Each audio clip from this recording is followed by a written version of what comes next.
Welcome back to the Red Dice Diaries RPG podcast. I'm your host, John, and today, as requested by Jason Connolly of Nerds RPG Variety Cast, I'm going to be talking a little bit about the Hyperspace D6 Star Wars hack.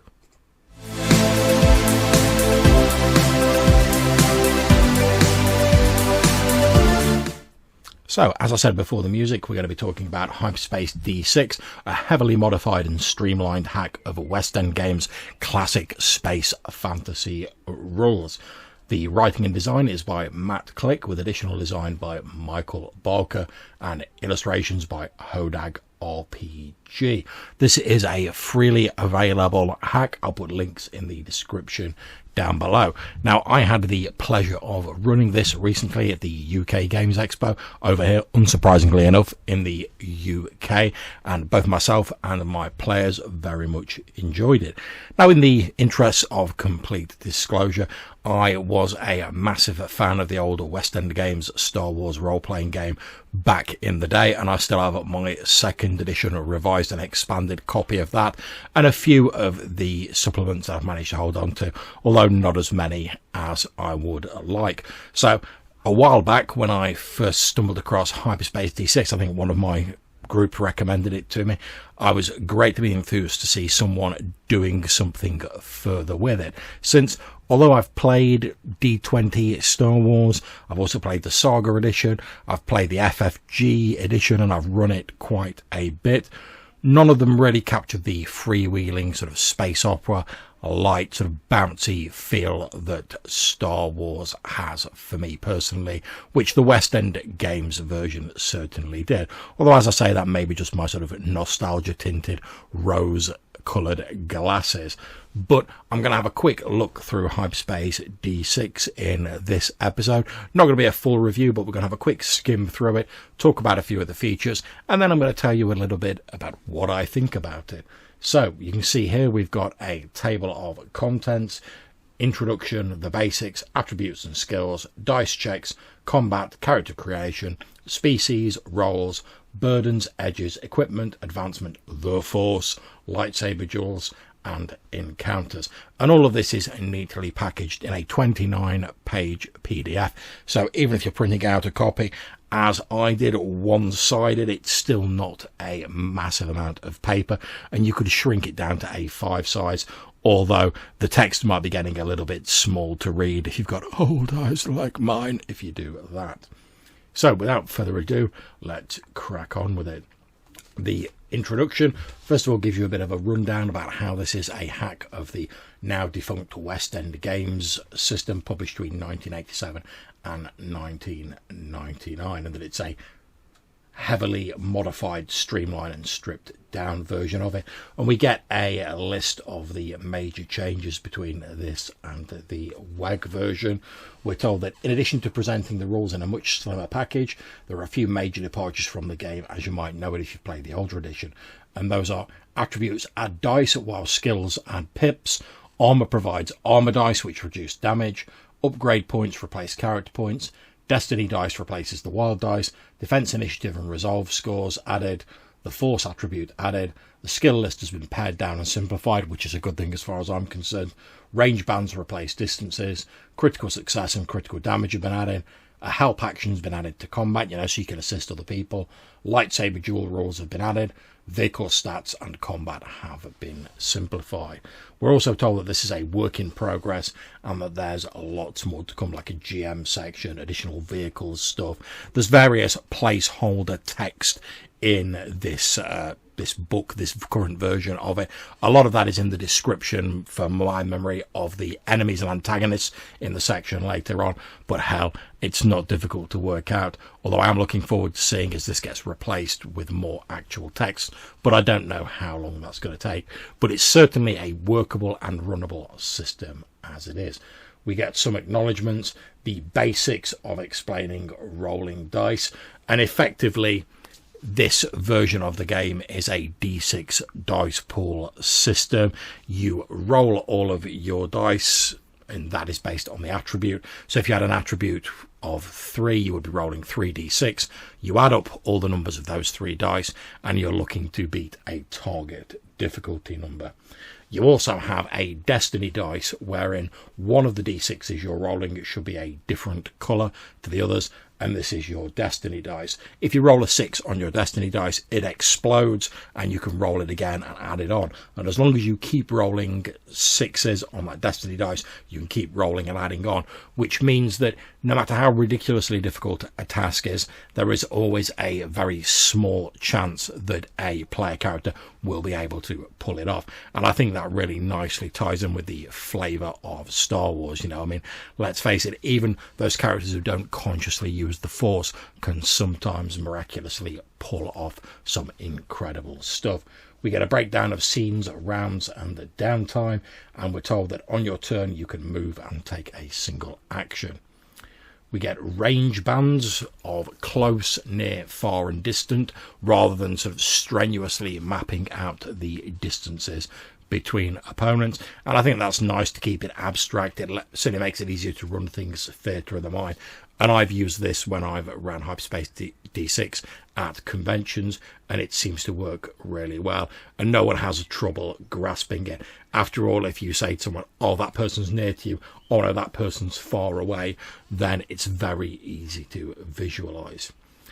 You get upgrade points for roleplay and furthering the narrative.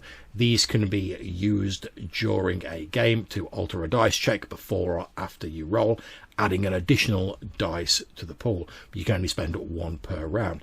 You can also use them to improve attributes, skills, weapons and armour between sessions or during downtime. You can save them up to spend later. So effectively, in this game, your XP pool can also be used to modify the dice during a session. But obviously, if you do that, you're not going to have as much XP to improve your character. So I suppose you're trying to balance whether you want that short-term gain or whether you want to put it towards improving your characters in the long term.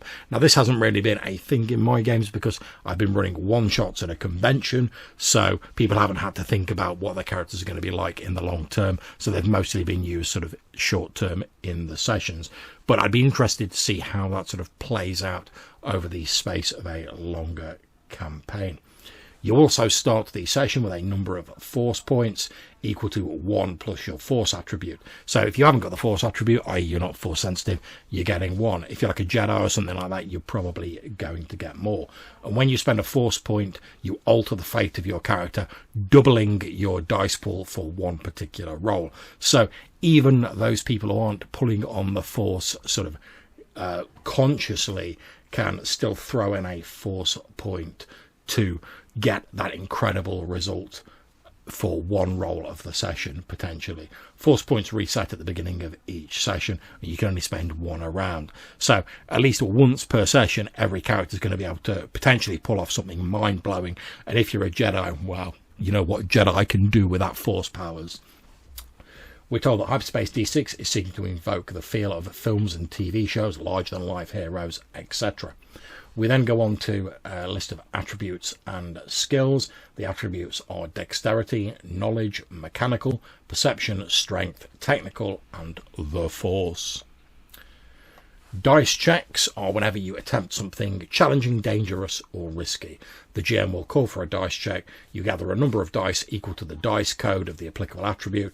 You roll them. You then add the number of any applicable skill to it and compare the total to the dice check's target numbers. And these go from 5 to 10 easy, 10 to 15 moderate, 15 to 20 difficult, and 20 to 30 challenging. And there's examples given, as you can see if you're watching the YouTube version, in the chart here. We've mentioned the destiny dice earlier on. That's one of your dice in each dice roll has to be a different colour, or at least clearly distinguishable, and that can explode if you roll a 6 on it. If the result of a dice check is double the target number, you've achieved a critical success. The final effect is up to the GM, but ultimately your efforts are twice as successful. When you're doing an opposed check, both people involved roll their dice, and whoever gets the highest number wins. If you're doing a group check, the character with the highest dice rolls, and they add 1 dice for each character or NPC assisting them within reason. Obviously, the GM has the final say on how many people can actually help. You can spend upgrade points and force points, as we've discussed earlier. A round in combat encompasses roughly 6 seconds, so 10 rounds of combat represent a minute more or less. In combat scenes, combatants declare and resolve actions in descending order of highest initiative score. And this is a stat on your character sheet. Player characters win ties against NPCs. Players can decide who goes first in the events of ties amongst them. At the beginning of each turn, you declare the action you want to take that round, at least one, and a maximum of additional actions equal to their dexterity, but each action they take beyond the first reduces all dice checks for the round by 1 dice. So if a character was taking 3 actions, all skill checks will be reduced by 2 dice. You can choose to hold any number of actions, declaring a triggering effect and resolving the action once triggered. So, for example, you could be like, I'm crouching my pistol behind this door, and if anyone kicks open that door, I'm just firing. And as soon as the door gets kicked open, that action will pause for a moment, you resolve your triggered action, and then everything proceeds as before. If you're attacking someone, you make a dice check against the target's defense attribute, and you roll damage on a hit. The attribute and skill used for the check is determined by what you're attacking with. So Dex Blaster for firearms, Strength Brawl for fists, that sort of thing. If you want to spend your action helping another character by making a dice check appropriate to the situation, you can add a +1 to their dice if you're successful. If you double the target number, i.e. you get a critical success, you can add +2 dice to their action. We get a bit about cover and distance range, damage, armor dice. And the way that works is if you're wearing armor, you get access to armor dice. When you take damage, you can choose to roll any number of your remaining armor dice to reduce the incoming damage by the result. You don't have to, but you can choose to do that. However, if you roll a 6 on an armor dice after reducing the damage, then that dice is lost until your armor can be repaired or rebuilt, because it's gradually getting damaged and degraded. We get a short list of conditions like staggered, stunned, and downed. And this is that when a combatant's resolve is reduced to 0, they become downed. A downed character cannot act or move until they regain resolve, either through downtime or through the use of equipment such as a med pack. A downed character is essentially out of action. They're injured, they're knocked unconscious. Otherwise, they just can't contribute to what's going on. We're told that death is not a common occurrence in Hyperspace D6. Even if you're down in combat, you can recover fully. I mean, there's back to tanks, med packs, and stuff like that. However, when a character becomes down, the player can decide along with the GM if any major or permanent effects occurred, and you can sort of take it from there. And obviously as a GM, you can judge that based on the situation that's occurring. I mean, after all, if you're downed and you're surrounded by stormtroopers with no one else around to help you, and Darth Vader's bearing down on you with a lightsaber, then to be honest, all the back to tanks in the world probably aren't going to help you out, and you're probably going to have a pretty bad time of it.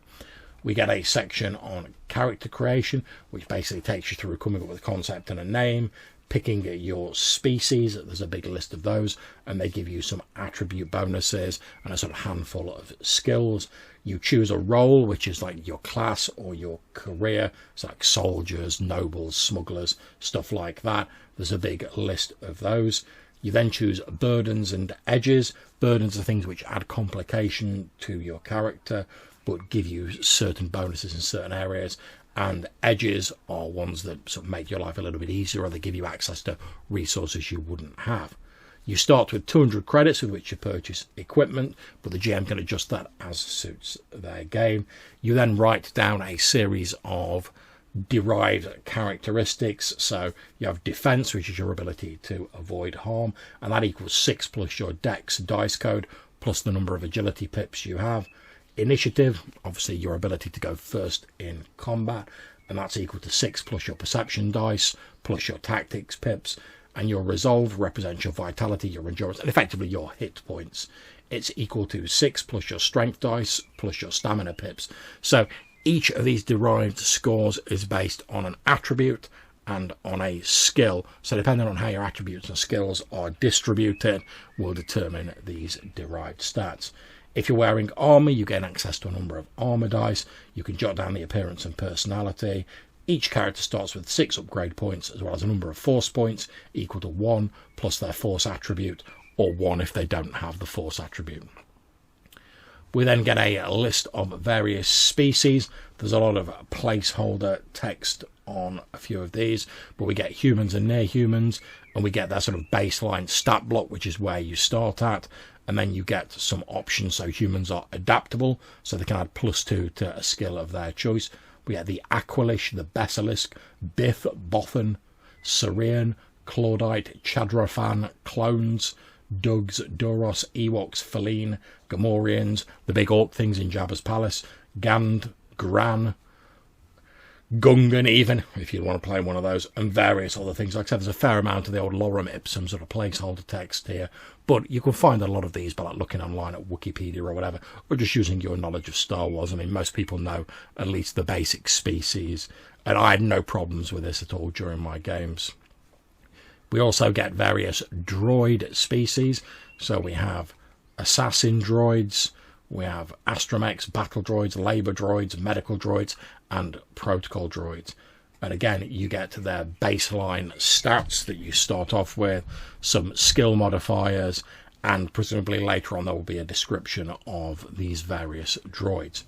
We then go on to roles, which are your character classes. We have diplomat, doctor, engineer, entertainer, hunter, infiltrator, noble, pilot, scavenger, scholar, scout, scoundrel, soldier, spy, thug, trader, Jedi consular, Jedi guardian, and Jedi sentinel. And all of these give you modifiers or additional dice to certain attributes.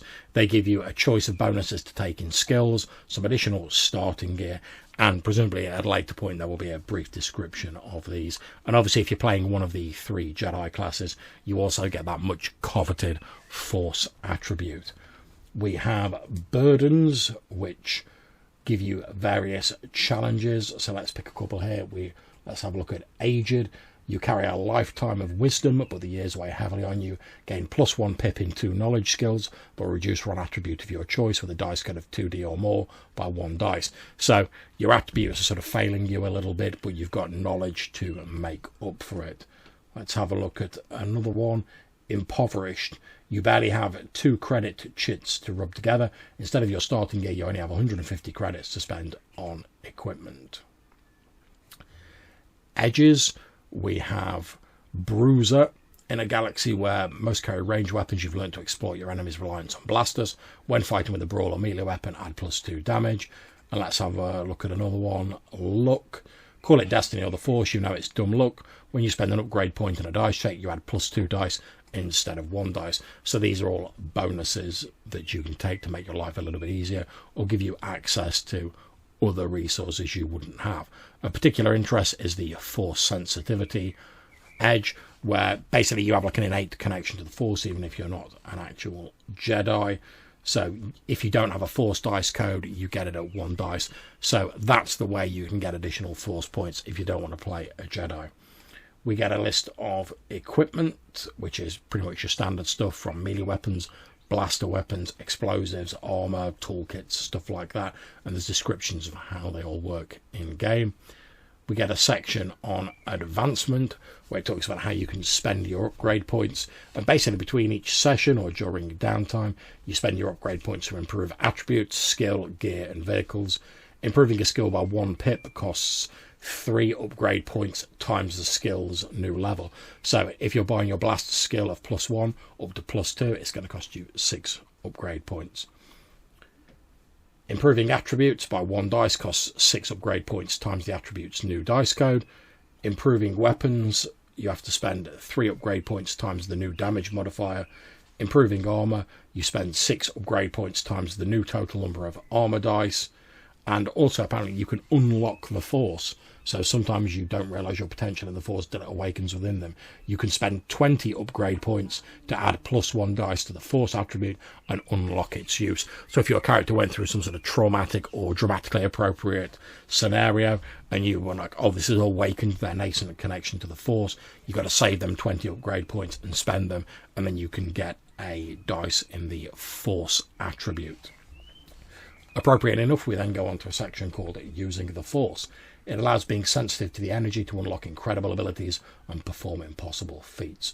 When you attempt to accomplish something impossible using the Force, the GM determines which Force skill applies, alter control or sense, gives you a target number, and you have to roll and beat the target number as per previous. And we get a list of potential effects here along with difficulty numbers, like lifting an object with your mind, target number 5, skill alter, Lift or hurl a creature with your mind. Again, alter, but difficulty 15. When a character using the Force wants to deal damage to injure a foe, they can roll a number of damage dice equal to their Force attribute. So presumably that's like your Force lightning or throwing things into people with like the Force and stuff like that.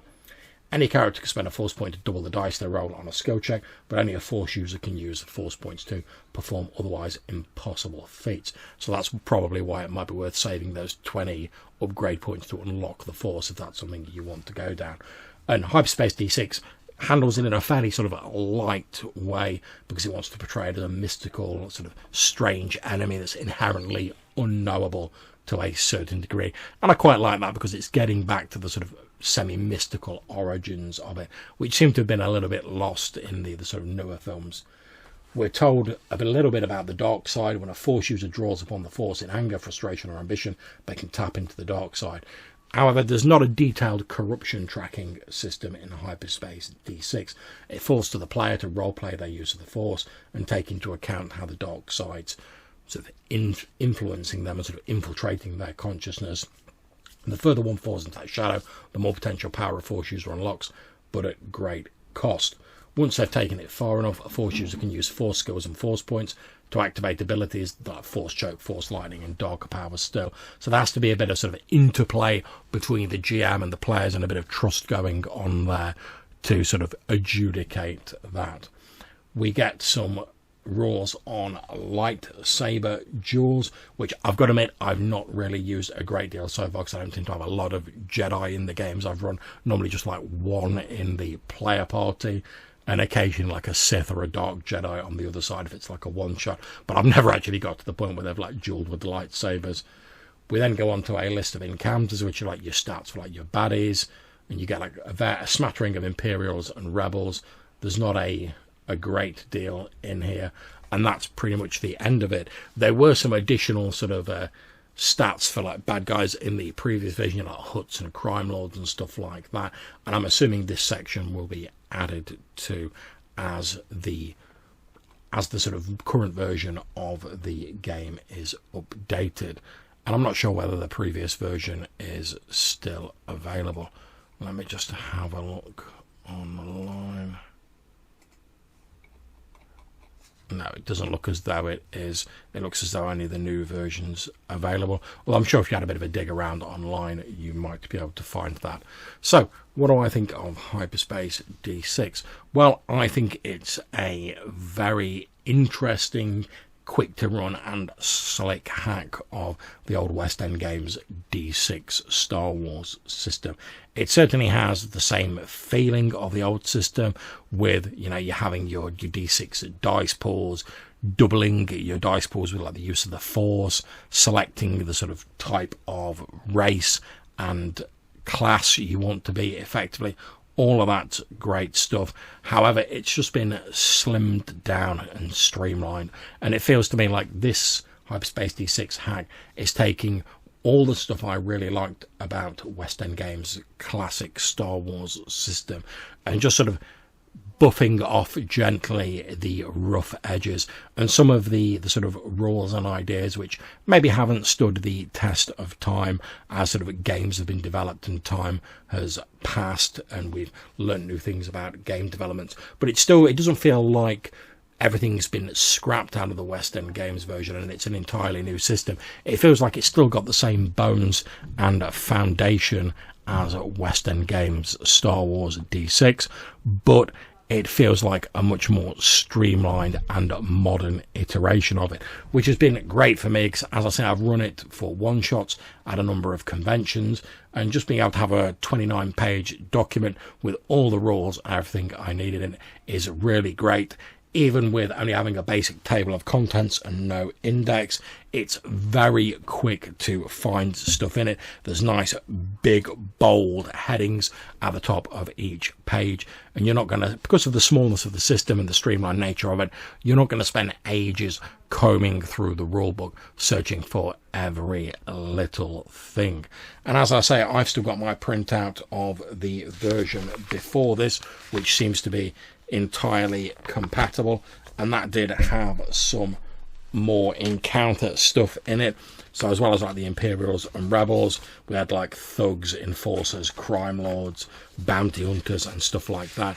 And there was some extra equipment, vehicles, droids, force user stats and stuff like that. But I'm expecting that they will be added to the newer version as time goes on. So I would highly advise you, if you're interested in a quick, easy and free Star Wars game that you want to play, which is great for one-shots or, I presume, campaigns, although I've not run it as a campaign, but I like the sound of the advancement rules, then I would keep an eye on Hyperspace D6 and look out for any future updates. I'll put a link to the where you can obtain this from in the description of this episode. Hope you find it useful and that we can all enjoy some Star Wars gaming. So there you go. Those are my thoughts on Hyperspace D6. Hope you've enjoyed this episode. If you've tried out any of the versions of Hyperspace D6 or you're a fan of West End Games D6, I highly recommend you give this a go. Call in, let us know what you think about it. I'd love to hear your thoughts and your ideas on either this Star Wars RPG or Star Wars RPGs in general. And if you'd like to get in touch, you can do so in a number of different ways. You can leave us a voicemail message on SpeakPipe or Anchor, or you can send us an email to rddrpgpodcast@gmail.com. So until we speak to you again, take care, stay safe, and whatever you're playing, have fun.